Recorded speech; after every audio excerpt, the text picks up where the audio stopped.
Hey everybody, Lex DeVille here, back for another lesson. Advanced Proposal Writing course for Upwork, and we're going to be talking about social proof and credibility.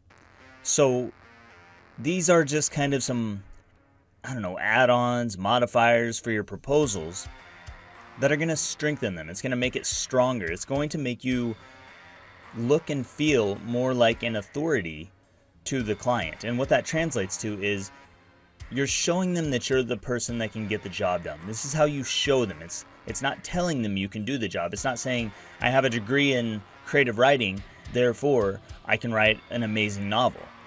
That's telling them you can do it based on qualifications. That's not showing. To show would be to say, I've written 4 novels and they were all New York Times bestsellers. Now that would be a lot of credibility, right? And they were shared 10,000 times. That would be social proof. So which one of those would you pick if you were a client? Are you going to pick the person who says, I've got a degree in this and I've got a degree in creative writing so I can write novels, but they've never written a novel?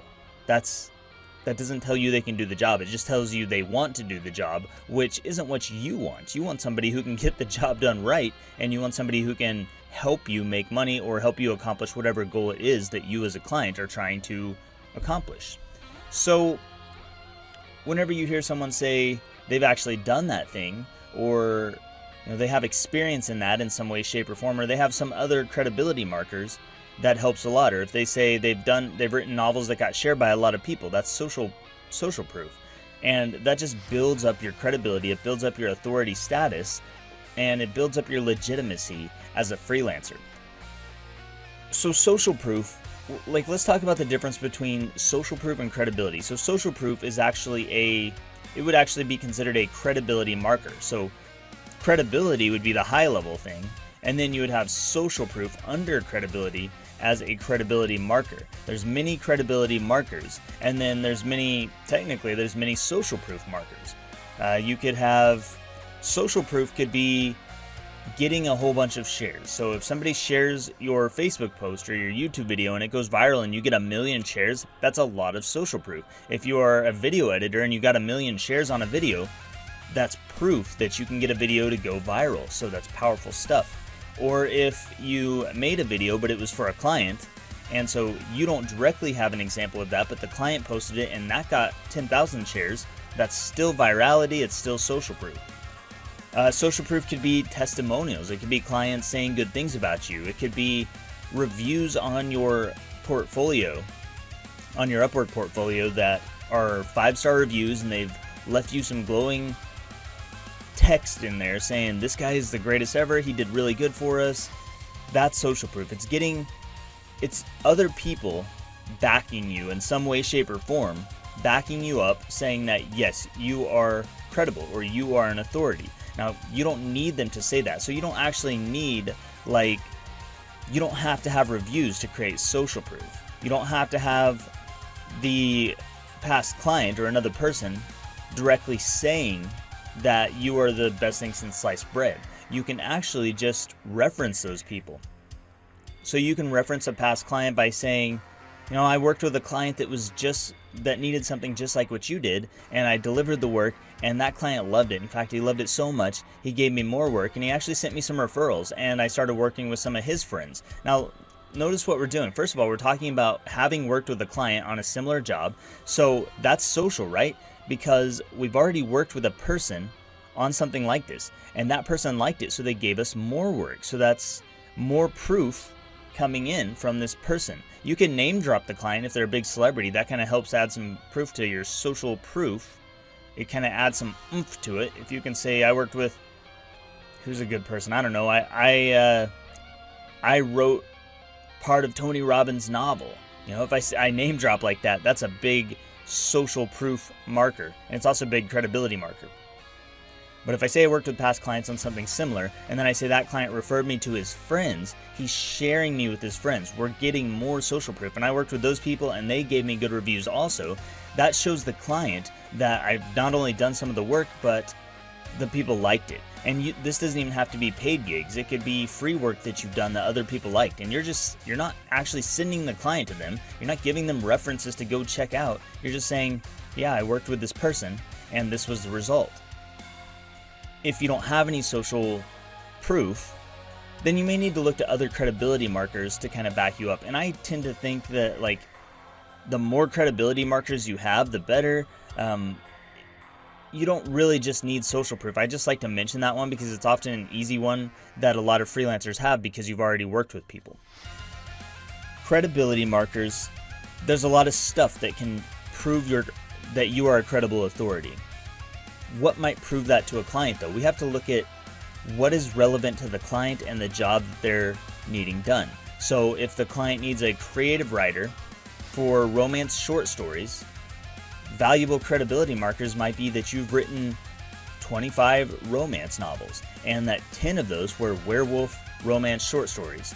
And so already you're building credibility. You're showing that you've already done these things. Then if you said they got shared 10,000 times, now you're adding another credibility marker. If you say you generated profit on that of $10,000 in a week, then now you've added a big number, a big profit number, a direct result. You're kind of showing conversions in a way. You're at least showing sales. You could show sales. You could say we made 10,000 sales in a 2-week period. That's credibility. These are little credibility markers. Other things that you can use, if you get media or publicity attention. So let's say you make a blog post about creative writing or short storytelling, and it gets featured on Forbes or Entrepreneur or Business Insider, then you would say that to them. You would say, hey, well, I also got featured on Business Insider for my post on romance short story writing or on novel writing or on whatever it is, whatever that's related. So you're looking for anything that builds up your authority. That's what credibility is, and you want to find ways to weave that into your proposal. You want to do this do it in a sensible way. Don't just slap every credibility marker you can think of in there just to have it. Your education can be a credibility marker. So if you have a degree in creative writing, that could be valuable here. But if your degree is in nuclear physics, don't list that. They don't care. That's not relevant. If your work history is working as an editor for Barnes & Noble or some other, some big publishing company, if you are J.K. Rowling's editor, definitely list that. But if you worked at McDonald's last year, or you've worked at McDonald's for 10 years, don't list that. That's not going to be relevant to a creative writing or short story job. So you want to list relevant social proof, relevant credibility markers. In the resources below, I've listed some additional credibility markers and social proof that you can add into your profile. Just be sensible about it. Don't straight list it out like a bullet point. You don't want to list it out like bullet points. You want to just write it into the paragraph like you're telling a friend. Like, hey man, I can help you out with that job, and here's why. Because I've already done that job for these people. There's the results we got. Direct results are always the best, by the way. People referred me, and we had a great time, and they gave me good feedback. So that's credibility and social proof. And as you weave these into your profile, the more relevant they are, and the more credibility you add in there, the more authority you're going to have. The client's going to say, yes, this person hit this point, and this point, and this point, and this point. They are definitely competent enough to do this job. That makes me confident that they can do the job. Therefore, I am comfortable moving forward with them, and that's when you're going to get the interview. That's all I've got for this lesson. Thank you so much for watching. I am Lex DeVille, and I will see you in the next lesson.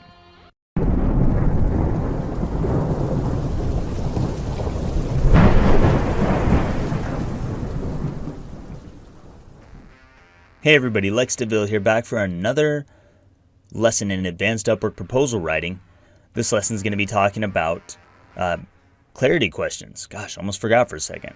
Clarity questions, and what are they? How are you going to use them as a technique, as a tactic? How are you going to use these to get the client more interested in you? So let me start off by saying you're not going to have clarity questions in every proposal. In fact, this is probably true of all of these techniques. You're not going to use all of these techniques in every single proposal. That wouldn't make sense. It would just make your proposal ridiculously long. So you have to do what makes sense based on the context of the situation. What is the job? What is the client saying in his job post? And how do I need to respond in order for that client to want to hire me, or at least want to know more? What's going to interest him? sometimes clarity questions can be a really powerful tool for you to use, and they can give you information, they can tell you more about the client. Bottom line with questions or clarity questions is that when a client reads questions that you've asked them, that client internally says, this person is asking me to go further with my business. They're asking me to talk more about my business. They didn't just skip straight to hire me. They asked me questions because they want to understand. They want to learn more. They want to make sure that they understand what they're getting into before moving forward, and that is valuable to the client. So how I do questions is usually, if I'm going to use questions, I structure them as bullet points. I'll say, here's a couple questions to make sure we're a match. That's my line. Here's a couple questions to make sure we're a match. And then under that, I put 3 bullet points. Just 3, no more than 3, maybe 2, never 1. So 2 to 3, but I prefer 3. And this is just going to be questions about their business. So let's say they're a digital marketing company. It's a digital marketing company and they are hiring you, or they want to hire you. They want to hire someone for copywriting. So I'm going to say, my first question might be, what kind of people do you market to? Are you a B2B marketing company, or are you more of a B2C marketing company? That might be the first one. So they're going to have to respond to that. It's not a yes or no question. It's something to get them responding. It's something to engage them. It also gets them clarity about what they are and what they need so that they can describe that better to me. Second question might be, I don't know, who specifically are you targeting? Do you have any specific demographics? Do you know who these people are? Are they 22? Are they 52? What's their age range? What's their gender? What do they like? And that's going to tell you more information about the job. Now, if you're a web designer, if you're an app developer, you're not going to ask the same questions. These are copywriting questions that I might ask as a copywriter. Third question might be, what voice and style do you need? Is there any particular voice and style you need, or do you have any examples of stuff that's similar to what you want me to do? That could be a question. It doesn't have to be the third question, but it could be a question. And then, a lot of times I like to close out these questions as the third question being, what would make this a great experience for you? So a lot of the time I'll do 2 probing questions about their business, and then the third one is, what would make this a great experience for you? And then they're just going to reply and say, here's what I think would make this an awesome experience. A lot of the times they'll just ignore your questions, but the fact you ask them is going to engage them. They read the questions, they want to respond. Internally, they want to respond. Whether they do or not doesn't matter. All that matters is that you get the response. So that's clarifying questions. I'll probably have some examples in a document down below. Make sure you check that out. And yeah, thanks so much for watching this lesson. Up next is going to be one of my favorite subjects, future pacing and the role of presuppositions. So stick around for that and I'll see you there.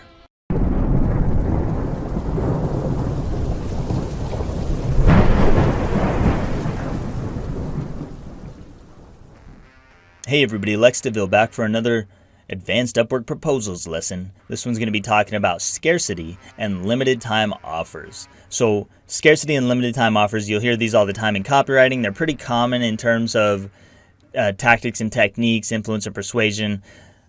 These are going to be used primarily at the end of your proposal. It's usually going to be something toward the end. So it might be in a PS statement, it might be your last line. But first of all, let's talk about scarcity. So whenever I'm using scarcity in a proposal, the way it works is I let them know that I am a scarce commodity. If they want to work with me, they need to act soon, because it's just I can only work with so many clients, okay? So let's put it that way. And here's the thing, I may only be working with one client. I may be working with no clients right now. But if you looked at my profile, you would probably see a whole bunch of feedback. You would see reviews and stuff. And as a client looking at that, let's say a client, I just had this a week or so ago. A client looked at my profile before they contacted me, and they saw that I had 7 jobs open. Now that is true. I did have 7 jobs open at the time. And the thing is, I wasn't working with 7 clients all day long every day. They weren't constantly sending me stuff. Maybe 3 of those clients had work in progress. So I wasn't necessarily working with 7, but I had 7 contracts open, and they all give me work. They just give it at different times. I'm not a full-time employee. I'm a part-time employee making full-time pay from clients paying me lots of money. So when they looked at that, they saw all these jobs open and they immediately thought, this guy may not have time for me. He may not, how can he work with me? Does he even have time? They reached out, and that was one of the questions they asked. They were like, I'd really like to interview you. I'd like to meet with you and see if we can work together if you have time. That's what they said. They said, if you have time. And the reason they said that is because those jobs are open. I'm a scarce commodity. And so sometimes I'll do this in my proposal. So I might mention it. I might mention that I'm working with several other clients. I might even mention a specific number if I feel it's necessary. So I'm working with 3 other clients. I just pulled in a new client, and he's a really big one. But I've got room for one more client. If you want that to be you, go ahead and contact me and we'll meet and see if we're a match. So that's scarcity. I'm saying that I'm scarce. I am the resource. I'm doing the work. If I were outsourcing this and I was applying as myself, I still wouldn't tell them that I'm outsourcing probably. I would still use that scarcity tactic. I would say that we just picked up a new client and I've probably got room for maybe one more. It's going to be pushing it a little bit, but I'd like to meet with you and see if we can squeeze you in. You could say something like that in your last line, in your call to action, or in your PS statement. That's going to be scarcity. Now, limited time offers. I don't use these as much in my proposals. I would say I rarely use limited time offers, but you could give them either limited time offers or deadlines. So a deadline being, if you think that we're a match, reply by Friday, whatever the date is, reply by Friday the 17th, and we'll go ahead and schedule a call. If I don't hear from you before then, I'll assume that we weren't a fit and I'll move on. That's a deadline. Limited time offer could be, if you reply by Friday, I will give you a free sample of my work. Or if you apply in the next 3 hours, I can get this job done and get it turned back into you within another hour. So something like that could be a limited time offer. If you hire me in the next 4 days, I will give you a discount from my normal rates of $100 per page down to $50 per page. So that's a limited time offer. The thing is, you're limiting them. You're going to have to give them a deadline of some sort to create a limited time offer anyway. But you can give deadlines you can just give deadlines that are, if you respond to me by this date, we might be able to work together. And if you don't respond to me by this date, no problem, we'll move on. Or you can create limited time offers and then you need a deadline. You'll get this thing if you respond to me by this deadline. So that's how those work. If you're going to do that, I would probably do a limited time offer and a PS statement. So PS, if you respond to me by tomorrow, I can go ahead and get started on your project this weekend. That could be a limited time offer. They're not getting anything big, but you're not guaranteeing it, but you're saying you'll start this weekend and get a jump on their project, okay? So that's how that works. Limited time offer, scarcity. Scarcity being you are a commodity, you are a resource, and you are scarce because other clients want to work with you. And limited time offers being something they're going to get for responding by a certain deadline. And then deadlines just being a certain date by which if they don't respond by that deadline, they don't get the thing that they would have gotten had they responded. May do a resource down below, so be sure to check out that, and I will see you in the next lesson.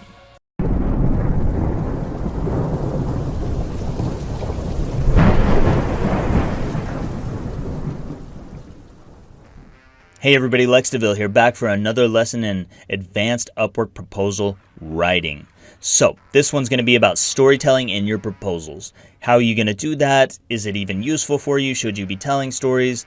Well, to put it quite simply, yes, you should tell stories. I think that stories are a great way to engage your clients. I think it's a great way to help them understand your value in a way that is not you directly stating your value. What kind of stories are you going to tell? Well, you're going to tell stories about preferably your past experience or some experience that relates to what they need done. The biggest life coach or business coach actually that I ever worked with, I was able to get that client because I told a story. And what happened was they said, I'm this business coach, I need a certain kind of writing, so show me that you can do that. Well, I went in there and I said, hey, I've written for a lot of business coaches. I've written for a lot of life coaches. And recently I just wrote for a coach that was a female coach, and she was actually in your niche. The writing was very inspirational, and we just we kind of talked about what people wanted and needed in their lives, and we used future pacing. I might even say something like that if it makes sense. A coach would probably understand that.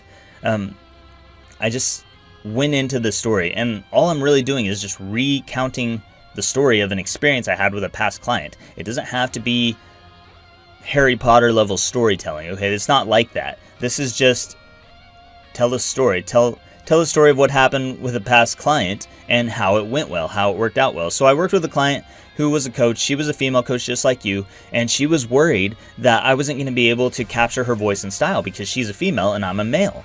Well, I asked her to let me do a sample for her so that she could see my style, and then she could judge me based on that instead of based on my gender. And then we would move forward from there. So I sent over the sample, and she really liked it. And she was blown away that it actually sounded like her and it was in the right voice.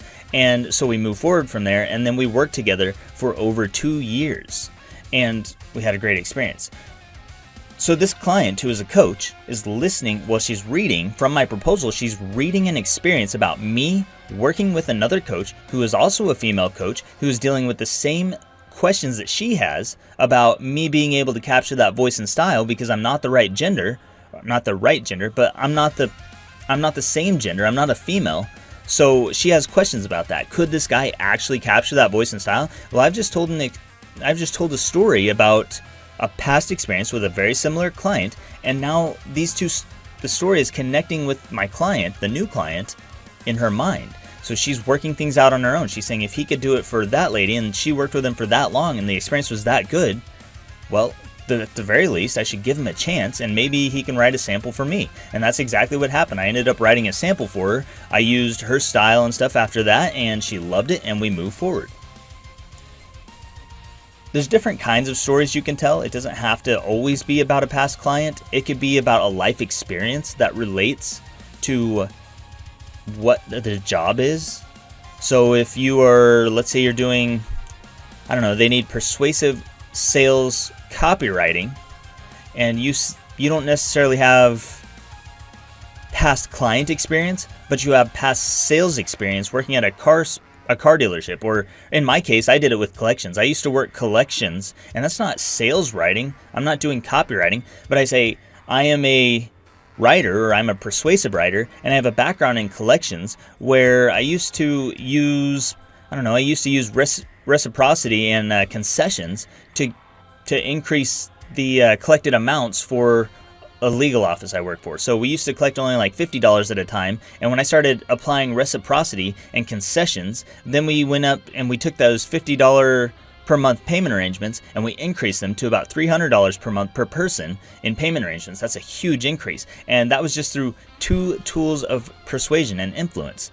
Now today I apply those to my writing. So notice I'm not telling the story of a past client that is a copywriting client. I'm just telling a past story that relates to this gig. And I'm keeping the focus on the results and how things turned out. And I'm not talking about the fact that I don't have experience. I'm talking about the fact that I do have experience. So those are 2 kinds of stories. Now, a third kind of story you might have is if you're applying for maybe some kind of story writing. If you're applying as a short story writer, a novel writer, an ebook writer, you might want to tell a different kind of story. If it's a fiction story, you may want to show a direct example of a paragraph written in the style they want. So if they're saying they want a first-person perspective romance novel, romance short story, then maybe you just start your profile, or not your profile, your proposal out with an example of some short story writing. Maybe just a paragraph, 2 paragraphs of a story you made up on the spot, and then you let them know that I just made the story up on the spot, but if you like it, then let's talk.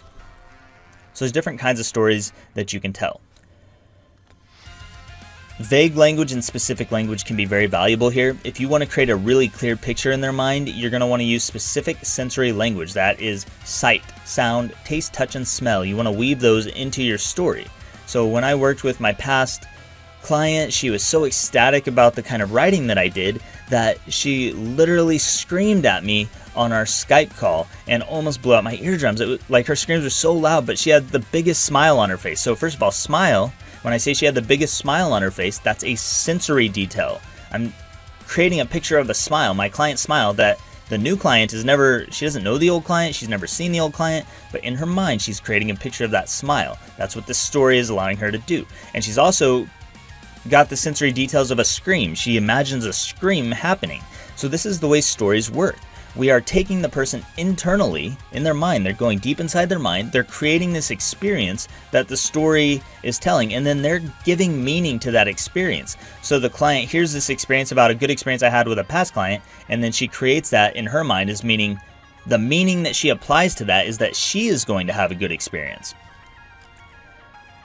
That's pretty much how the storytelling stuff works. I'm going to go into more detail with this one in the resources because there's more stuff that I can tell you, but main things you want to know are that you just want to tell a story that relates to the job that you are applying for. That's number one, a story that somehow relates. It doesn't have to be a past client, but it needs to relate. And then number two to that is that you want to use sensory detail. Now, is there ever a time to use vague language in your stories? Sure. If you are telling a story, but you don't want to get specific, let's say you want to talk about a time you wrote a sales page that made the client, I don't know, maybe it made them $100,000 or something, or maybe it only made $10. You wrote a sales page for a client.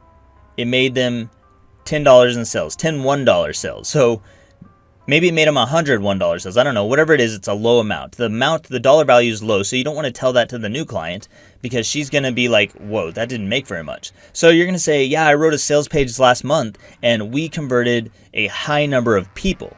So now we're saying a high number. We're not saying the exact number. We're not saying 10 people converted. The high number is an amount you calculated in your mind. You're assigning high to the value of 10. Low would be 1. So 10 is therefore high compared to 1, which is low. You could use vague language like that to weave your way around topics where you might not want to give that information to the client. You're not lying. You're just saying what you want to say without giving specific details. So that's when vague language would apply. She wants to hear that you converted 10,000 people. You say you converted a high number. In her mind, she gives that meaning. And she says a high number. Maybe that means 5,000. Maybe that means 10,000. Maybe that means 100,000. To you, though, it means 10 people. To her, it means 10,000. So specific language when you want to create very clear, specific images in the mind. If you want them to see somebody's smiling face, you have to say her smiling face or her smile peeled back. This is just basic storytelling, sensory details. You can get them to taste the chocolate. If it's a chocolate fondue dripping caramel sauce, when I say those words, chocolate fondue and caramel sauce, you can see if you know what a chocolate fondue is, or even if you don't, you can create an image of what you think that is in your mind, and then you can see the caramel, that golden caramel color dripping down the side. These are sensory details. They're created in your mind. Use sensory details, use specific language when you want them to have a very clear picture that's created by you. When you want them to create a picture on their own, that's when vague language comes in. A lot of people, they give that meaning, they fill in the blanks. You say a very tall man, they decide how tall that man is, not you. You have an idea of how tall he is in your mind. They have a different idea of how tall he is in their mind. So these are just some different techniques you can use. Again, I'll put some resources down below to give you more examples of how I might use this in the proposal. This video is just to give you an overview of how the storytelling works in the proposal, but examples down below, and I will see you in the next lesson.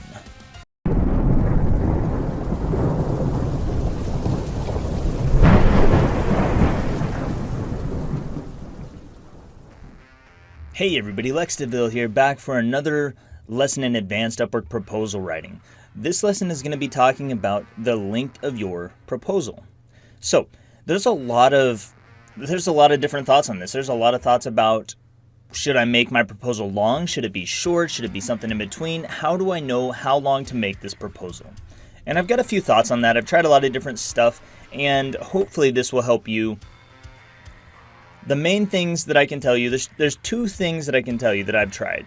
And the two ways that seem to work best for me, actually, let me put it like this. The way that works best for me for just churning out proposals, if I'm going to be applying to multiple gigs, if I see let's say I see 3 or 4 things I want to apply to in one day, which that rarely happens. Those of you who know me, I only apply to stuff when I'm 100% sure that I'm a fit.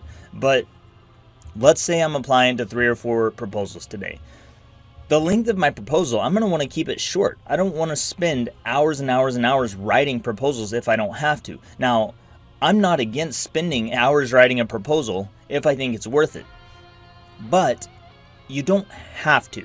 And short proposals, they can do really well. I think the reason it works is just because whenever I'm using a short proposal, I do it a certain way. It's structured a certain way that I feed the client's information back to him. I build rapport really quickly. I give them a little bit about me, and then I give them a call to action, and we just draw them in. And then they can check out my profile. They can kind of explore on their own. If I put too much stuff in my proposal, then that can be a bad thing for me, because I might say something that turns off that client to me. We never get to the call, and I never get to make money. When would you not use a short proposal though? So I'm going to say like probably 50 to 80% of the time. Somewhere, that's a pretty big gap or range, I know, but somewhere in that range I use short proposals. At least that's what I've done as of this year. Sometimes I use long proposals. In general, I try, if possible, to mimic the length of the client's proposal. If the client writes, of the client's job post, if the client writes a really long job post, if they've clearly put a ton of thought and effort into this thing, then I am going to put a ton of thought and effort into my proposal before I send it to them. If they've got 20 paragraphs of job post, I don't want to have a 1 paragraph or a 2 paragraph proposal. I want to have a 20, a 10, a 20 paragraph proposal somewhere in there. So I want to be, you don't have to be the exact same amount of paragraphs as them. You don't have to be the exact same length as them. But in general, your proposal, you'll want to structure it like that person. So if they've written something really long, really detailed and well thought out, you need to be detailed also a majority of the time. That's what I've seen anyway. So they like people who are like them. And if they are someone who is writing a really long proposal, then usually it's going to benefit you to write something of a similar length. Short proposals usually work for me. I've been getting plenty of responses with short proposals. Usually I don't like go for the really long detailed jobs. When someone's posting a lot of information, a lot of detail, that tells me some things about them. Usually they're more of a structured person. They want to have more control. They have all these thoughts about exactly what they want. And sometimes that's a good thing. But as a creative writer, it's not usually a good thing for me to have too much structure. So I'm looking for stuff where I can send shorter proposals and where there's less restrictions or less of them trying to control what I would do. So bottom line, I think that length of your proposal in general, let's just say in general, and a good guideline for this would be 3 paragraphs. So you've got your opening paragraph, which we'll talk about all these in a couple videos coming up, but you've got your opening paragraph, then you've got your second paragraph, and that's kind of the meat and potatoes or where you're asked questions, and then you've got your third paragraph, which is your closing statement, which is where you just make one final statement and lead the client to a call to action. So for short proposals, you're looking at 2 to 3 paragraphs max, and then if the client has done something really, really detailed, put a lot of work into this thing, then make your proposal longer, address their individual questions. Always make sure you address their questions. But yeah, make it more detailed if their job post is more detailed. So they put a lot of work in, so you should put a lot of work in so that you show them that you're on the same page and that you care. But in general, 2 to 3 paragraphs is fine. And I'll show you some structure for that. I'm going to show you a 3 paragraph structure below. I don't usually use 2 paragraphs. But there are times when I do use 2 paragraphs. So let's talk about that before we get off of this one. When would you use something less than 3 paragraphs as a proposal? Well, sometimes a job post, a lot of clients who go on Upwork, they're new there. They don't know how much detail they need to add. They haven't worked with freelancers before, so this is new to them. That doesn't mean they're a bad client. It doesn't mean they have very little money or anything like that, but they just don't know what to post. So I've seen some of these. In fact, one of the biggest gig I ever took on Upwork, the $8,000 web design gig, was the biggest single job I pulled on Upwork. And with that one, the way I got it, their initial job post was like 1 sentence. It was just something like, we need help with copywriting. So it wasn't even about web design. It turned into web design, but it was like 1 sentence. Now, a lot of people have asked me, how am I supposed to mimic their length when they only have 1 sentence? Well, sometimes I might just write 1 sentence in reply. Something like, I'm a great copywriter and I can help you with that. I'd probably try and make it more you focused, but you get the picture.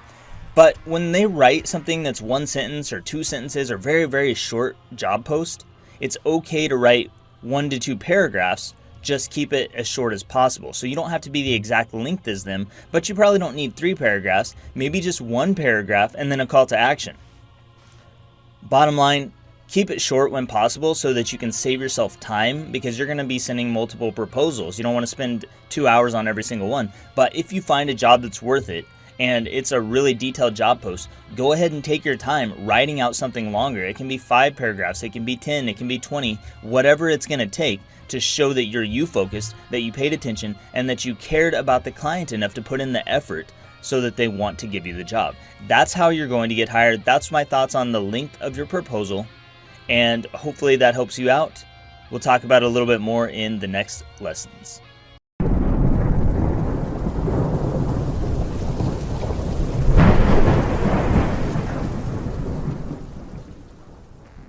Hey everybody, Lex DeVille back for another lesson in advanced Upwork proposal writing. This one we're going to talk about the sections of your proposal. So what sections are you going to have? There's several of them that you need to know about, and we're going to actually break down all of these down below in other videos, but this one's just kind of a high-level overview, a bird's eye view of what sections you should actually have in your proposal if you want to make it freaking awesome. So, first things, man, I don't know why I'm getting all off track today. This doesn't have to be a long video. Let's just go through these real quick. So the first thing that you might have, and this is this section does not have to be in every proposal, but it will be in some. So number 1 is going to be your headline. You might have a headline at the top that is designed to get the client's attention. They click your proposal and they see this one single line at the top that gives them a reason to continue reading. That's section 1, headline.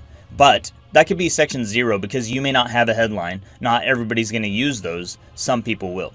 So that's section 0. Section 1 is your greeting. That's going to be the hi there, hey there, hello there, how are you there, or something there. Or hi Mark, hi John, hi Sally, something like that.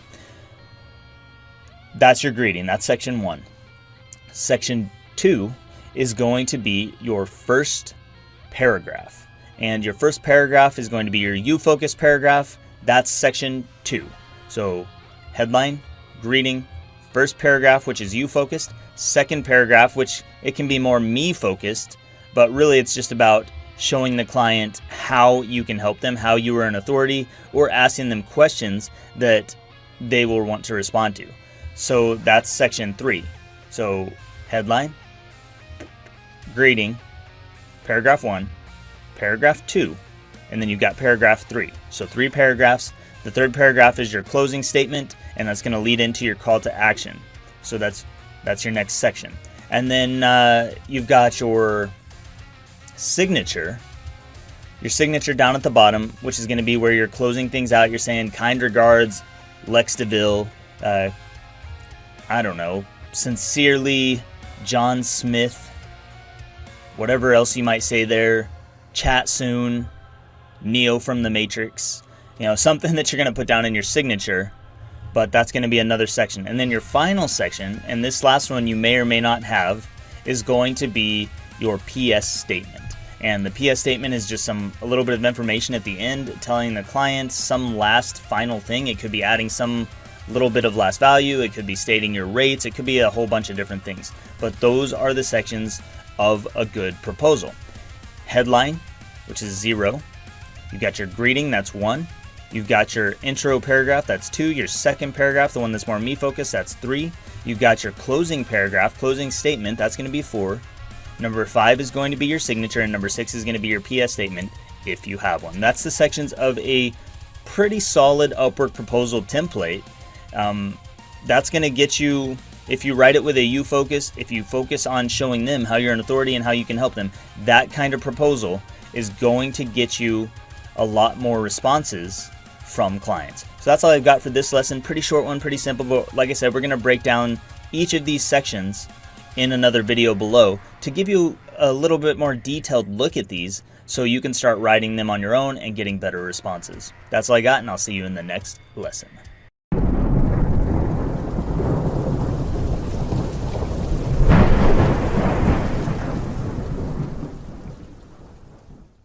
Hey everybody, Lex DeVille here, back for another lesson in advanced Upwork proposal writing.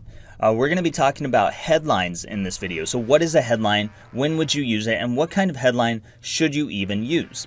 So first of all, what is a headline? A headline is a single sentence, a single statement that's going to come at the very top of your proposal. So when you write your proposal, it's going to have just one statement up there. It doesn't have to, so we'll get to that in a second, but if you use a headline, it's going to be one statement at the very top of your proposal. It should stand out from everything else. There should be no other text around it. You just have this one line, you hit enter and enter again before you do your greeting, so leave a space in between the two, but it's just something at the top. Something that when the client looks at this sentence or the statement, they read it and they say, okay, this guy said something that's really important to me or that has my attention. Let me read on. So the whole idea with a headline is just to catch their attention. You need to do this quickly because they've got a lot of proposals to go through. They have to make decisions. A client has to make a decision. They don't have to make it quickly, but they tend to. So they want to kind of sum up the information. They want to weed out people who aren't a fit for them as quickly as possible. So if you put a headline up at the top that shows that you might be a fit, then that's going to get their attention and they're going to want to keep reading. You won't need a headline for every proposal. I don't use headlines all the time. I only use them sometimes. If it kind of depends on the feel of the job post. So if you think that they want you to use a headline, or if you think that they want you to show that you are the exact right person and they need this to be very clear, then a headline might be appropriate for you. If you are a copywriter, copywriters are going to use headlines in their proposals sometimes, especially direct response copywriters, because clients are going to want to see a demonstration of your skills. So your proposal is actually a demonstration of your skills if you're a copywriter. So that's when you might use a headline. It's just to get their attention. You don't have to be a copywriter to use it, but if you are a copywriter, you'll probably use these pretty regularly. I've left some examples in the resources below so you can see different headlines you might use, but the whole idea here is you have to say something that gets the client's attention. Usually the way I do this is by repeating some part of what they said they wanted. So this holds true for a lot of the proposal. Actually, I'm repeating a lot of what they say back to them. What the client says, I repeat that back to them. So if they say, I need a direct response copywriter, I need a direct response copywriting ninja to write a high conversion email, I might put in my headline, direct response copywriting ninja who writes high conversion emails. That's what my headline could be. It's straight from their freaking job post. You could put something else up there, but this is just a general headline. It's going to get their attention because it says the exact words that they want to hear. It says, I don't know why, but it's like it bypasses some mental psychological barrier that they have up. When you say the exact words that they've already used, they're like, yes, that's exactly what I'm looking for. And you're like, no joke, you said it and I just repeated it back to you. So it's that easy. But you can use other types of headlines. So sometimes you need a headline that stands out even more than that. You don't want to just repeat back what they said, but you might want to try being a little bit funny. If you think you're a funny person, then say something funny.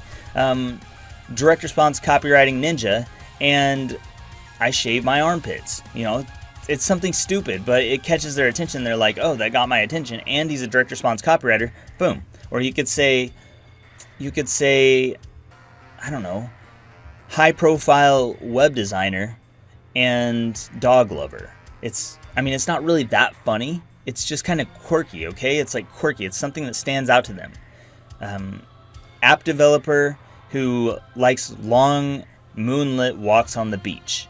That's something stupid, but it's going to get somebody's attention. And when you think about what you're doing here, we go back to the psychology. We're getting into rapport. If you make your client smile in a single sentence, how is that going to position the rest of your proposal? If you say something to me in one line and it has me doing this and I'm smiling, how am I going to frame the rest of your proposal? I'm going to see the rest of your proposal in a more positive light. I'm going to feel better about it because you've already made me feel good inside. Now I'm feeling good about you, and everything I read from that point on is also going to make me feel good probably. So I'm going to keep reading because you got my attention, you said something that I needed to hear, and then you put something stupid and quirky on the end of it, and that made me smile, and now I'm reading more.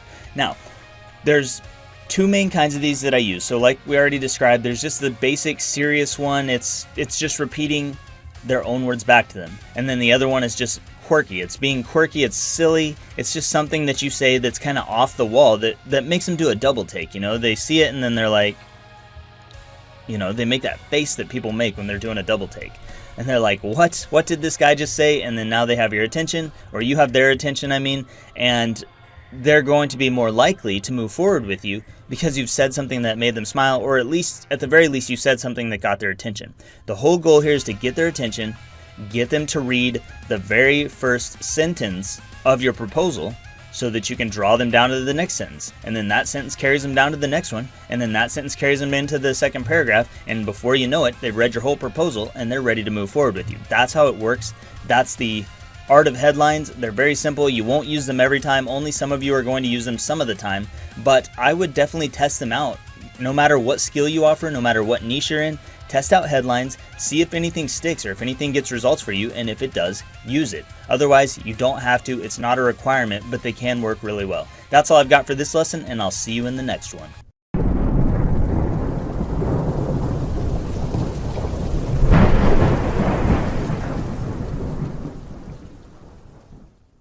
Hey everybody, Lex DeVille back for another lesson in advanced Upwork proposal writing.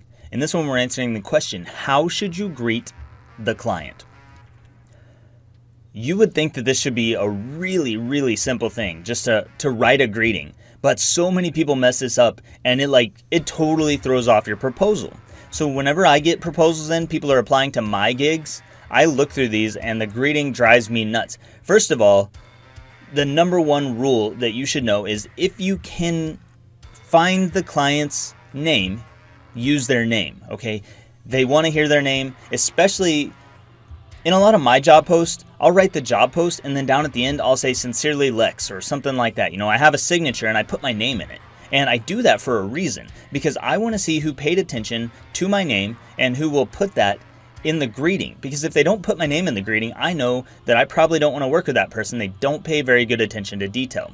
Because most people know they should use the name if possible. Whenever you write your greeting, you can do that. Look in the job post, look in the signature to see if the name is there. If possible, pull their name, use it in your greeting. Or if it's not there, look down into the reviews. So a lot of freelancers will leave reviews for the client and they will address them by first name. And this is really important because they'll say, it was great working with Derek and I would happily work with him again in the future. Well, now you know the client's name is probably Derek. There might be more than one person at this company, but if you see it multiple times, I loved working with Derek, Derek was a great guy, then just use Derek. Put it in the title. If it's not Derek reading it, well, they probably know Derek, so whatever. There's still a little bit of a bond there. I use the name whenever possible. Beyond that, there's several variations of things you can use. So what do you not want to use? Things that I hate seeing as a client. I hate it. I absolutely hate it when somebody addresses me as Dear Hiring Manager. Freaking do not use that. I swear, don't freaking send me that. I hate it. So, Dear Hiring Manager, that's a no-go. That's an instant trash. Dear Sir or Dear Ma'am.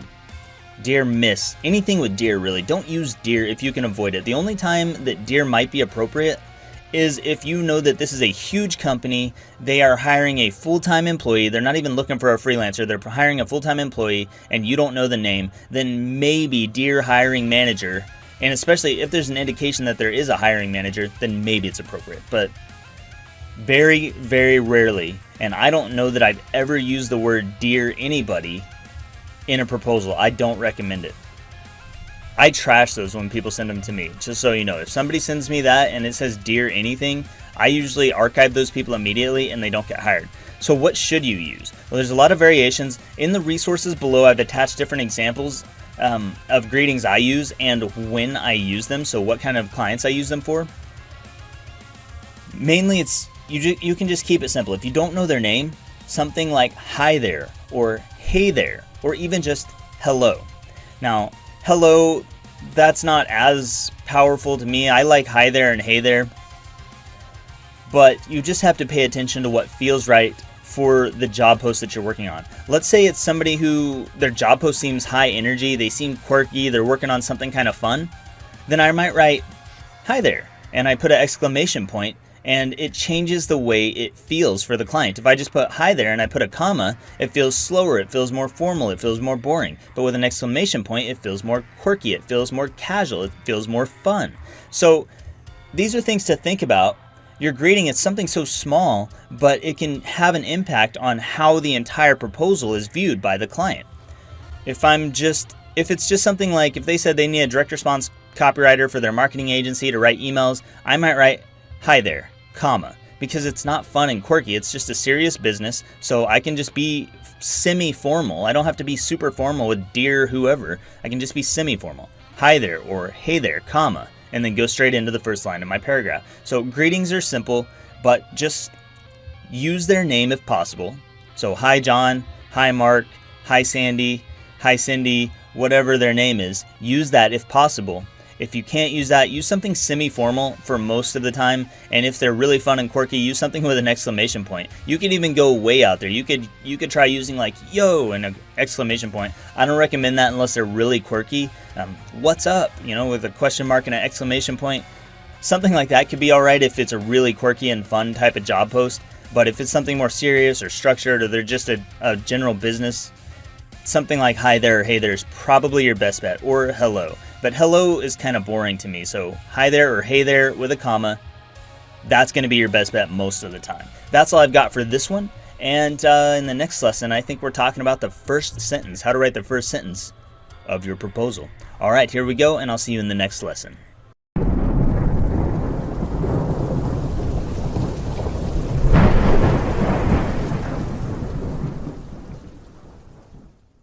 Hey everybody, Lex DeVille back for another lesson in advanced Upwork proposal writing. This one we're going to be talking about the first sentence of your proposal.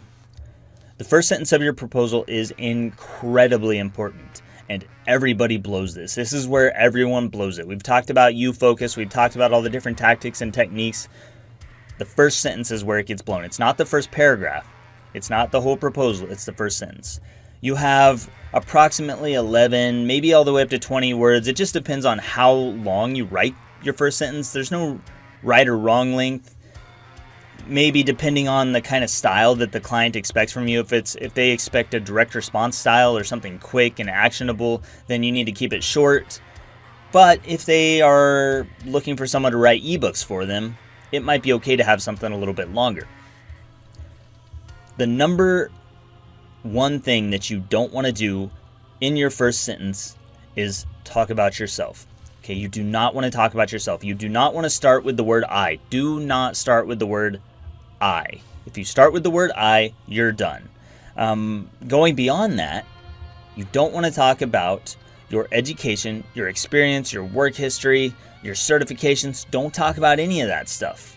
You already know this. You focus. So we want to keep it you focused. This first sentence has to catch their attention. We're still trying to pull them in. We still have to keep their attention. We still have to keep their interest, and we have to show them that we're someone who might be able to help them. So your first sentence needs to start with the word you. That's all you have to do. You have to start with the word you. And then we're just going to repeat back what the client said to us in their job post. You need a direct response copywriter to help you with your email funnels. That's it. It's that simple. If you say something like that, they said, I'm looking for a direct response copywriter to help me write email funnels, and you say you need a direct response copywriter to help you write email funnels, you've got their attention. You've got their interest. Their interest is piqued, and they're going to continue reading. They're going to read to the next line to find out what else you have to say. So all you have to do is not use the word I, and do not talk about yourself or your experience in any way, shape, or form. Only repeat back what they said in their job post, and you're going to have their attention. It's that simple. That is how easy this is. So first line, just say something that catches their attention. Talk about them. You focus. Other things that I've tried that have worked, that I use less often actually, is maybe starting with a story. So let's say you don't want to do what everyone else is doing. You don't want to start with you for some reason. You don't want to repeat back exactly what they said. Another alternative that you can do here is to tell a story. So you can start with a story. Now that story cannot talk about you before it talks about them. So it can't be a I or a me story. It has to be something that relates to them. And that's kind of beyond the scope of this course. That's a little bit more advanced, but I just want you to know that you can start with a story. You can start off with a story. You can start off with pretty much anything as long as it doesn't talk about yourself, your education, your work history, your experience, any of that stuff, your degrees, none of that. It can't talk about you in the first sentence. So anything else is okay to start with. And the best thing, in my opinion, to start with is the word you and talking about and just repeating back what they already said to you. That's it in a nutshell. And the next one, we're going to talk about the whole first paragraph, and hopefully you'll start to see some patterns here that you can use immediately. You can use these today to go out and start writing better proposals and making more money. That's all I've got, and I will see you in the next lesson.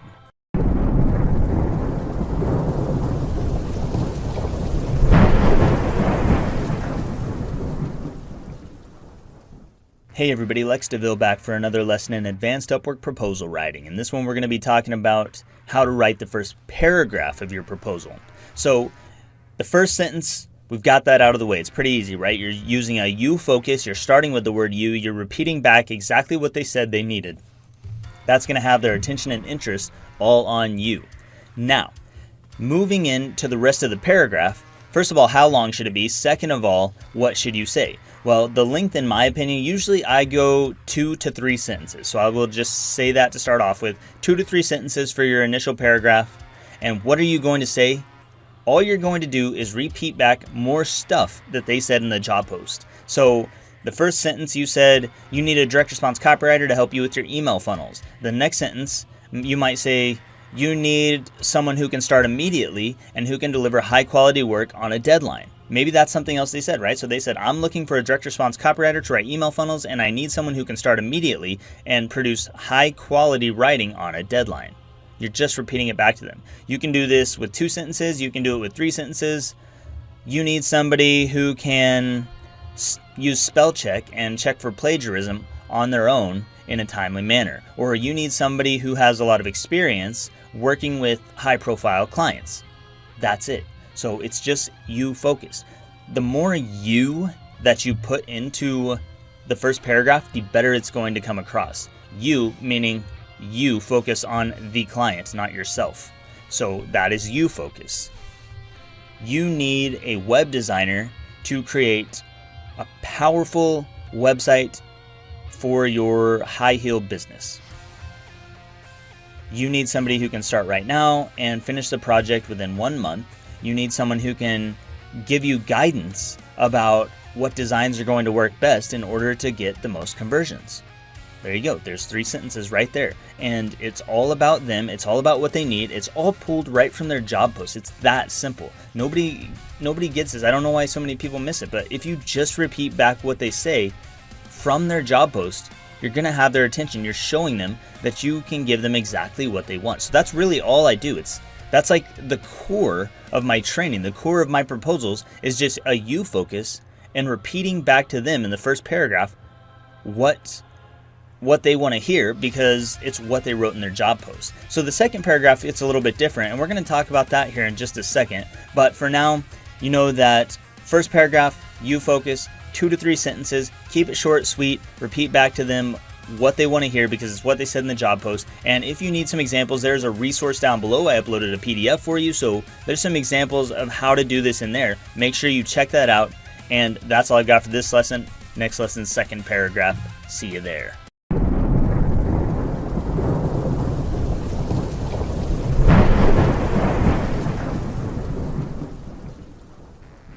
Hey everybody, Lex DeVille back for another lesson in advanced proposal writing for Upwork.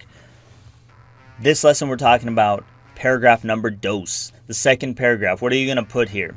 So as you'll see in the resource that is attached to this lesson, there are 2 ways I approach this. I only have 2 approaches that I mainly use for this. Unless it ends up being a really long proposal, I might change this up a little bit, but most of the time, one of these 2 approaches works very well for me. The first approach is asking questions. So instead of having like a full-blown second paragraph, you might just go straight into questions. You've said you need a web designer who can make an awesome website on a deadline. You need this done by next week.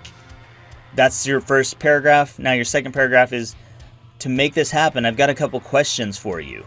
And it's just like one sentence like that. So I put one sentence, or to make sure we're a match, I've got a couple questions, or just here's a couple questions to help me understand your needs. Any of those lines could work. And then you go down and you have 3 bullet point questions. My questions are going to be something like, what is the product you actually sell? Or what voice and style are you looking for? Or who are your customers? What kind of people do you work with? Or how do I make this a great experience for you? How can I make sure that we have a good time working together? So any of these could be clarity questions about their business or just about working together. But the idea here is to ask them something that they're going to want to respond to. And by asking these questions, you are going to show them that you're someone who A, cares about their business, and B, knows what questions to ask. So your questions might be a little bit different depending on what skill you offer. If you're an app developer, you might ask them what kind of app they're developing. What is the purpose of your app? What is it intended to do?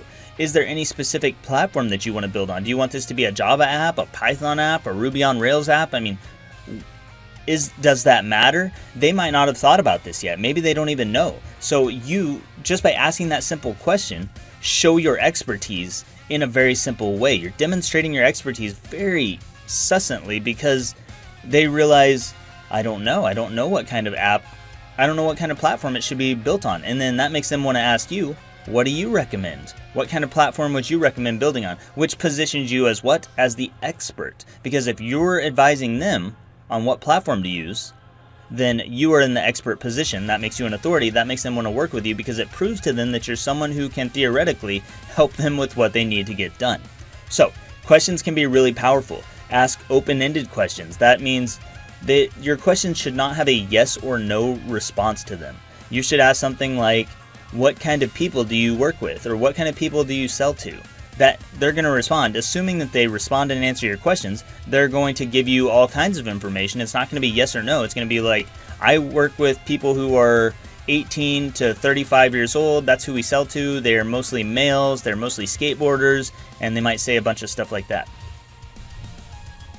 What platform do you need this built on? If they know, they might know. If they don't know, they'll say, I don't know. But, it's just, these are clarity questions. They're usually open-ended to get them responding to you or to get them to want to respond to you. Now, a lot of times clients won't respond to my questions. I'll put 3 questions down there and they won't respond to these, but they'll respond to my proposal. So they see that I'm someone who's willing to ask questions, and then they just want to know more about me because I ask those questions, but they don't even respond to them. It's not a big deal. The questions are there more to create a sense of value in their eyes because I'm asking things that they haven't really thought about or that they just are compelled to respond to. How many questions should you ask? I think the appropriate amount is 2 to 3. Usually I go for 3 questions. The first 2 questions are going to be something that adds value or at least tries to help them get clarity. So who do you sell to and what do you sell? That might be 2 questions I ask. And then the third question is going to be about working together. So how can I make this a great experience for you? That's to kind of get them thinking about working with me and what would have to happen for this to be a good experience for the client. You can use 2 questions, you can use 3 questions. I would not use 1 question because I feel like that's too few and it's weird if you put 1 question as a bullet point. Anytime you have bullet points, your mind automatically thinks that there should be more than 1 bullet point, so that kind of looks weird. More than 3 questions, I wouldn't do that. I would not use more than 3 because it feels overwhelming to the client. It feels like you're interrogating them. It feels like, I don't know, you're being invasive, and it's just overwhelming. So 3 questions max. I would not go over that. Let's talk about the other thing I do. So second paragraph, sometimes I don't use questions. I don't always use questions because I don't always feel like they're necessary. Sometimes I just want to connect what I do with what the client needs done. I just want to show them why I'm the person that they need to hire for this. So let's say they say I need a direct response copywriter to help me with my coaching funnel for my coaching startup. I might say you need a direct response copywriter to help you with your coaching funnels for your coaching startup, and you need this to happen right now or whatever, based on their proposal. And then the next line down, I might say, great, I am a life coach copywriter who helps coaches all over the world with their coaching funnels. I've worked with millionaire coaches. I've worked with creative coaches. I've worked with every kind of coach you can think of. So maybe we're a match. That's where notice what I'm doing here. I'm just showing that I've worked in that industry.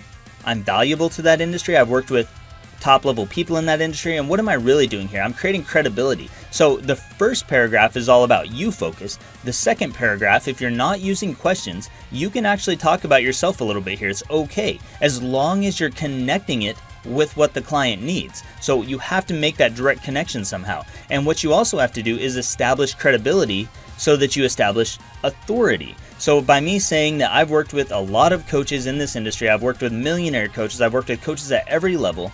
Now I'm saying I'm an authority. I'm somebody coaches turn to for this kind of writing. They turn to me because, why? Because I'm an expert. I'm not saying I'm an expert. I'm just saying who I work with. But I'm creating credibility around my name just by saying that I work with millionaire coaches. And this coach who needs help with coaching sees that what I do is directly related to what they need done. So it's connected. By connecting those two things, I set myself up as an authority, and then they want to know more. So I can say, great, I am a life coach copywriter. I'm a direct response copywriter for high ticket coaches. I've helped millionaire coaches all over the world. So maybe we're a match, or so we might be a fit, or so maybe we should talk. Something like that. It's just to kind of plant that idea in their mind that maybe we're a good fit for each other. You're not saying you are. You're not making any promises here. You're not talking about your education and experience, but you can. So let's talk about that part for a minute. All of this is building up credibility, right? What I'm connecting with their needs is credibility. Let's say they need coaching funnels. They need coaching email funnels. So we already have established that they need coaching email funnels, but I don't have any experience in the coaching niche. How else can I show credibility? I can use other things that I've done that would make me credible. I've built email funnels that generated $10,000 in sales overnight. So I'm not saying coaching funnels, but I'm saying email funnels. It's still related. It still connects. Or if, let's say they need social media marketing. Maybe it's a completely different industry. Well, maybe you've written social media posts that went viral. Maybe they got 1,000 likes, or maybe they got 1,000 comments, or maybe they got 10,000 shares. These are different examples of credibility. If you need examples of credibility, go back to the credibility unit, the credibility lecture, and review those. But that's what you can put in your second paragraph. So you can use questions and just say, here's some questions to help make sure we're a match. Question 1, question 2, question 3. Or you can do it the other way where you're connecting yourself through credibility to exactly what they need done. So, great, I'm a direct response copywriter, or great, I'm a web designer, and I have helped millionaire businesses create and set up awesome websites that converted at high rates. I mean, you just have to have some credibility marker that connects with what they need done. For more examples of this, drop down in the resources. I tried to put some stuff down in a PDF that you can see how this might be done. Maybe it'll help you out. Just keep that in mind. I think the questions are probably the easiest route because they create clear, direct value for the client, but the other way is fine too. Your degrees and education, some of that stuff might be okay as a credibility marker in the second paragraph, not in the first paragraph. First paragraph is you focused. Second paragraph is still you focused in the sense that you're connecting what you do or who you are, your credibility, with what they need done. But you can talk about yourself a little bit more because that second paragraph, at some point you have to talk about yourself. You have to give them some reason to want to hire you. So you can do that here through the questions, or you can do that through establishing credibility. If you got any questions for me, just let me know. I know this one's a little bit choppy, a little bit complicated, but that's all I've got for this one. In the next one, we're going to be talking about the closing paragraph, and then we'll be moving on to some other cool stuff. I'll see you in the next lesson.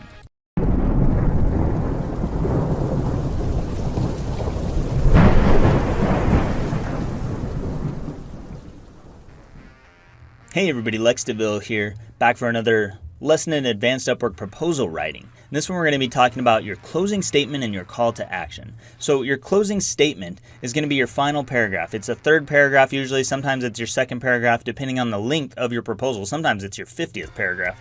Hopefully you're not writing 50 paragraph proposals, you're going to be at it for a while. Your closing statement is just a series of statements you make that closes out your proposal. It brings it to an end, wraps things up, gives your client a next action to take. So there's two parts to this in the proposals that I usually send. There's two parts. The first part is I give them additional information where they can learn more about me. So if you don't want to spend all day writing proposals, if you want to create a custom proposal, but it's not a template proposal. But at the same time, you don't want to spend all your time writing. You can just pretty much follow the format that I've outlined in this course. You've got your first paragraph, your second paragraph, and then a closing statement. And in that closing statement, you have to let them know where to go to get additional information. And then you have to give them a reason to contact you. You have to tell them to contact you. So the first part is giving them that next direction. For me, it usually goes something like this. Take a look at my profile, and if you think I'm right for you, let's talk, or let's chat, or whatever. The first part of that being, take a look at my profile, or have a look at my profile, check out my profile, say something like that. And it doesn't have to be your profile. It can be your website. It can be your portfolio somewhere. It can be your check out my high test scores. It can be have a look at my 5-star feedback and great ratings. Any of those are fine. It's just letting them know where they can go to get additional information. Because if you give them a place to go to get additional information, then you don't need to post all that information in your proposal. So what I see a lot of people doing is they're trying to shove everything about themselves into their proposal. They feel like if I don't say this, this, this, and this, the client's not going to know who I am. They're not going to know that I can help them. But the fact is, you've already written all that stuff in your bio. So if you send them to your bio, you send them to your profile, they're going to read through that and they're going to see who you are anyway. They are already going to see your bio. It's on the screen whenever they open up your proposal. So your bio is like down below. They can see it. But if you direct them there, it just makes it that much easier. It just reminds them that they can go there for that information. You can also do your website. Now with your website, I will caution you that as of this time, Upwork is not, as far as I know, they're not banning people for adding links to your website. That's a risk that you can take if you want. You don't have to. Don't come back and blame Olex DeVille if you end up getting banned for using website link in your portfolio. But I use website links in my portfolio or in my profile sometimes, and I don't get in trouble for it. So sometimes you need to. Sometimes you need to put that information out there. Maybe your portfolio isn't on Upwork, but it's on your website. So you can direct your client to have a look at your website and you can leave a link. But make sure, if you want to be safe, if you don't want to get banned off of Upwork, just make sure you read their terms of service and that you make sure that you are operating within those terms of service. And if you operate outside of those terms of service, you do so at your own risk, and Sinister Lex is not to blame. So you could do test scores. You could say, check out my test scores. You could say, check out my ratings. You could say, check out my certifications, just anything. Check out this, or have a look at this. Take a look at this. If you want to see more of my high feedback, my great feedback and reviews, then go here. That's the starting part of my closing statement. So it's just giving them that information about how to get additional info about me.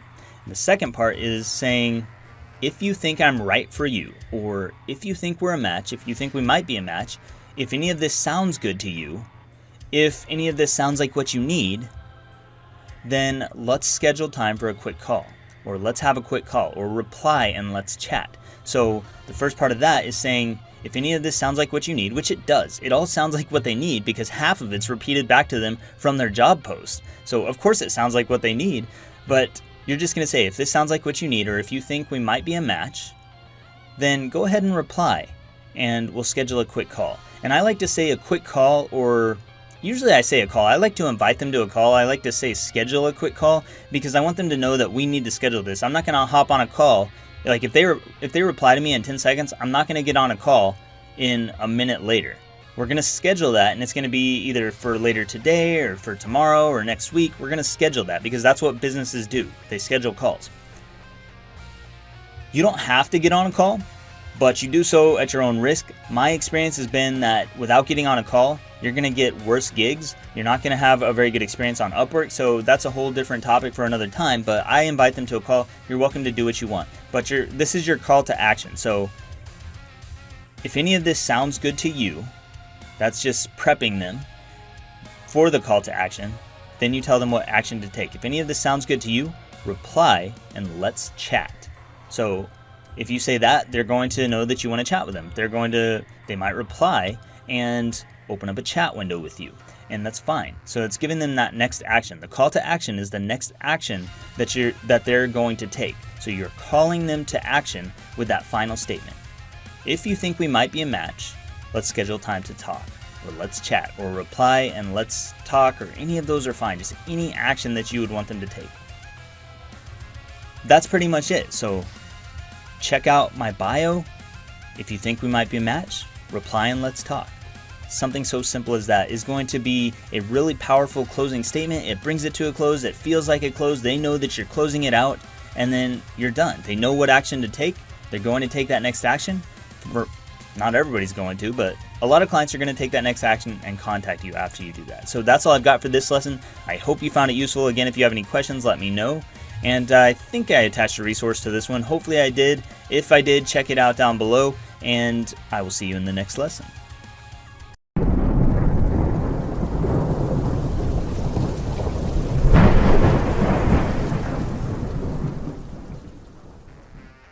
Hey everybody, Lex DeVille here, back for another lesson in advanced Upwork proposal writing. In this lesson, we're going to be talking about your signature. So how do you influence clients using your signature? A lot of people don't add a signature, or their signature will be just their name, their first name. So if I were putting my signature, I might write my whole proposal. I might say, if any of this sounds like what you need, reply and let's talk, Lex. And I put a space and I put Lex down at the bottom. That would be the average signature. That's the normal signature that you're going to see freelancers sending off. It's okay. I mean, it's fine to do it that way.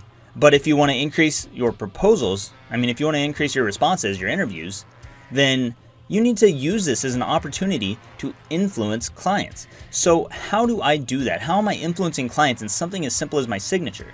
Well, first of all, I dropped down a line and I started off by saying something like, kind regards, or sincerely, or forever yours, or I probably wouldn't use that one because that's kind of a little bit lovey-dovey, but it just depends on how quirky you want to go. I use different things down there. If it's a really fun and quirky client, if you can tell that from the job post, you could use something really crazy. You could say for the love of dogs, Lex DeVille. For the love of dogs, it doesn't make any sense, but it's fun and quirky, and it's just a different kind of, it makes your signature stand out. So that's the first part. It's making them smile. It's going back to that rapport. It's making your signature stand out. But normally, let's just say it's a normal, and I say kind regards, Lex DeVille. So I put my first and last name because I feel like that's what real business owners do. I'm not afraid to use my last name. None of these people are going to contact me. None of these people are going to be stalking me on Facebook. If they are, so what? I really don't care. Probably people doing that already. I put my first and last name because I'm not scared of them Googling me. And if you are afraid of them Googling you, well, you probably have bigger problems to worry about. You need to go clean up your Google image and your social media profiles and all that stuff. But kind regards, Lex DeVille. So that's the first influence point, is that I've got my last name there. The next thing I'm going to do is go ahead and probably add my Skype information. So sometimes I add Skype information. I'll add my Skype ID. I just put SK and then I put my Skype ID. So that lets them know that if they want to contact me by Skype, they're welcome to do that. We don't have to talk through Upwork. We can talk through Skype if you want to. I also sometimes put my email down there. Upwork doesn't like these, by the way. Upwork doesn't like these things, so do these at your own risk. I think it's outside of their terms of service to put your Skype ID or to put your email down there, but I don't think it's something they're currently banning people for. But again, at your own risk. It's not on me if you end up getting banned. I'm doing it and I'm not getting banned, and it's not that big of a deal to me if I do get banned. But if that's something you worry about, then just keep that in mind. Maybe don't do it. I don't see any way that a freelancer can really work with a client without collaborating together through email, through Skype, through different formats that are outside of Upwork. That's just how businesses work these days. So, and plus Upwork systems don't work very well half the time. Their video messaging system, it's crap. It just doesn't work very well. That's why I use Skype. That's why I try to get clients to those places. Most of the time, I would say more than using my Skype or email address in there, I'll just put my first and last name, and then I'll put my phone number. So this is probably the most influential thing you can do, is adding your actual cell phone number. Now, here's the thing. I've never, not one single time, had a client actually call me up on my cell phone without me calling them first, or without us having a specific time scheduled. So I put my phone number in there, knowing that I'm kind of putting myself out there, but the client isn't going to call me. It's just giving them a bit of reassurance. We're making them feel comfortable. If I'm a freelancer who might be a one and done or a fly by night kind of guy, I'm not going to leave them my cell phone number. I'm not going to give them my email address. I don't want them contacting me when I disappear. So by being someone who's willing to put my phone number in there, and by being someone who's willing to put my email or my Skype, I'm letting them know that you can feel comfortable with me. You can feel comfortable because you can contact me. You have multiple ways to contact me. You can text me, you can call me, you can email me, you can do whatever you want, and I'm gonna be there for you. So this is part of that comfort, right? First we had to establish competence, so that they feel confident that you can get the job done. And all of this is building a picture of comfortability. We want the client to be comfortable, because if they're not comfortable, they're not gonna move forward with you. And by putting your full name down there and your phone number, it's going to allow them to be more willing to work with you. So that's how simple it is. This is something so simple, your signature, but most people don't realize there's an opportunity to influence the client there. You can influence them by having a quirky signature that's kind of fun and just, fun loving, or you can write something that's more formal and more appropriate for whatever kind of client you're working with. Put your first and last name, put your phone number down there. Sometimes I put all three. I'll put my phone number, my Skype, my email. I just let them know you can contact me however you want, and I'm going to be available. But it's that simple, and it adds a lot of impact to your proposal by making you more credible and making the client feel more comfortable with you. So that's all I've got for this one. Thank you so much for watching, and I will see you in the next lesson.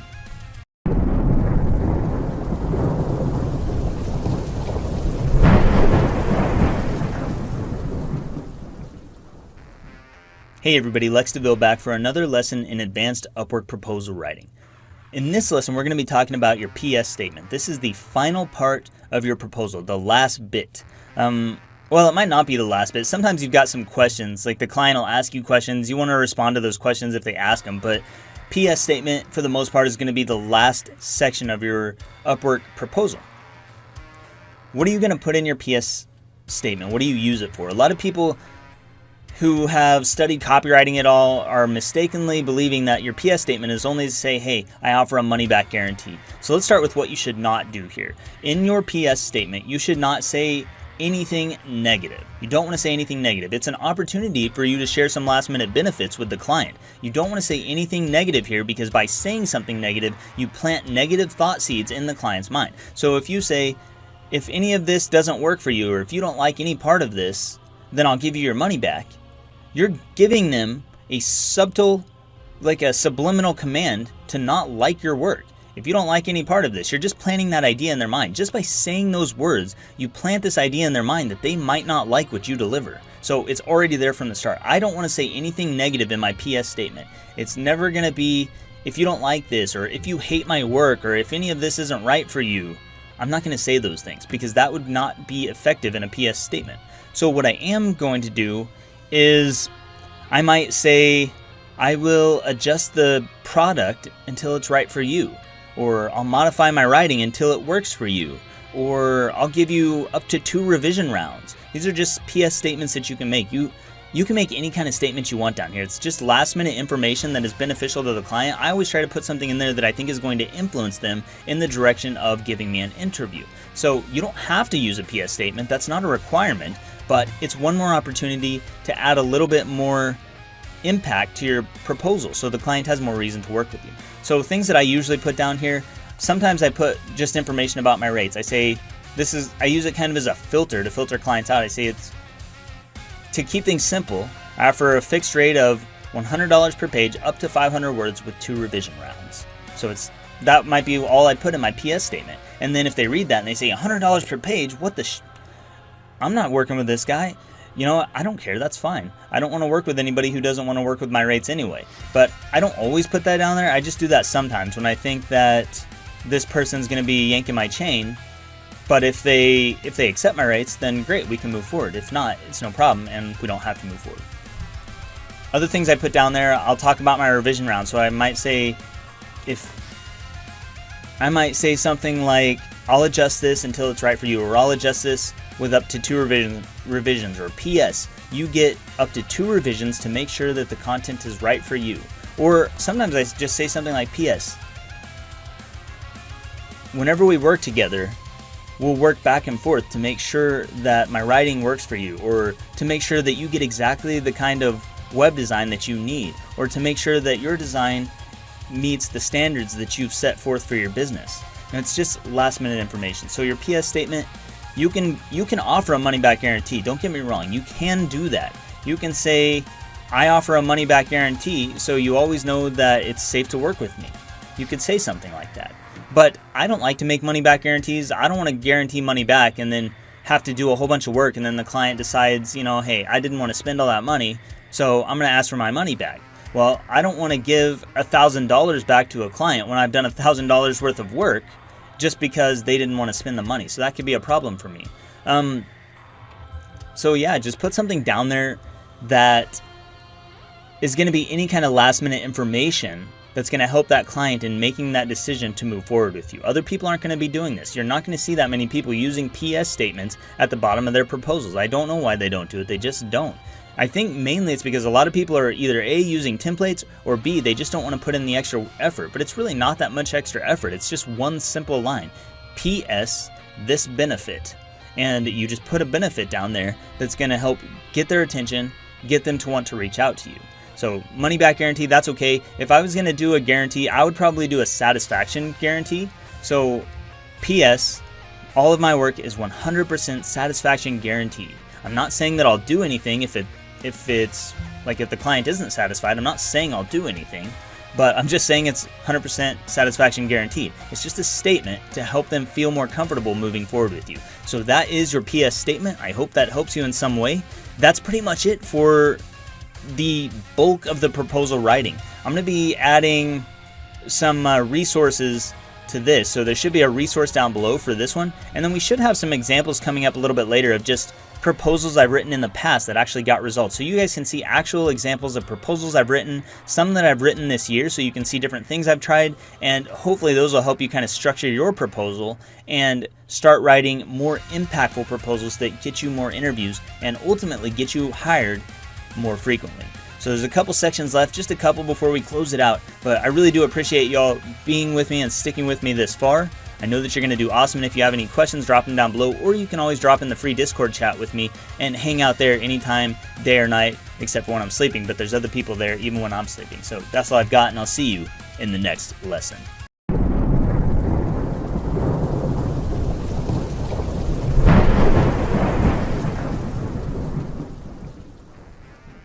Hey everybody, Lex DeVille here, back with another... Oh wait, this isn't a lesson, this is the conclusion. You guys made it, you finished it, you've got everything you need to write awesome proposals, and if you have any questions, you can drop them in here in the course, you can drop them in the Discord chat. I personally prefer the Discord chat just because it's easier for me to give you a fast response. I don't always respond as fast on Udemy, because it's not where I'm hanging out all day. So I hang out all day on the Discord chat. I'll leave a link to that below in the bonus resources. As of right now, I've got a few other bonus resources I want to upload this week. They may not be in here at the initial launch of this course, so there may be probably a couple days where those aren't in here. But I'm going to try and get them up within the next week, so check back for those if you are enrolling in this course in the first week. And if you're not, well, you can just kind of ignore that part. Anyway, thank you so much for being here. Make sure you guys stick around, see what's to come.